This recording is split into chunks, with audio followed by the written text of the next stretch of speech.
రాత్రికాల ప్రార్థన. ప్రియా పరలోకపు తండ్రి, ఈరోజు అంతా మమ్మల్ని కాపాడినందుకు నీకు స్తోత్రములు తండ్రి. తెలిసి తెలియక చేసిన అపరాధములను, తప్పులను అన్నిటినీ క్షమించు ప్రభువా.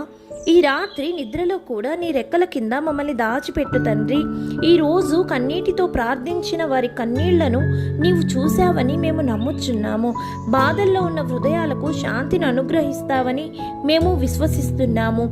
రోగాలతో పోరాడుచున్న శరీరాలకు స్వస్థత దయచేయమని మేము వేడుకొనుచున్నాము. మా కుటుంబాలను, పిల్లలను, వాళ్ళ భవిష్యత్తును చేతుల్లో అప్పగిస్తున్నాము. దేవా, ఎల్లప్పుడూ నీ కృప మాకు ధారాళముగా కురిపిస్తావని, మా తలంపుల్లో, మా మాటల్లో, మా ప్రవర్తన అంతటిలో తండ్రి నీ అధికారానికి మేము అప్పగించుకుంటున్నాము తండ్రి. రేపు నూతన ఉదయంతో, నూతన ఆశలతో మమ్మల్ని మేల్కొల్పిస్తావని ప్రభువా, నీ బలమైన క్రియలు మా జీవితాల్లో జరిగించి మమ్మల్ని నూతనముగా నువ్వు కట్టుచున్నావని యేసుక్రీస్తు నామములో ఈ ప్రార్థనా మనవులు అడిగి వేడుకొంచున్నాము తండ్రి. ఆమేన్.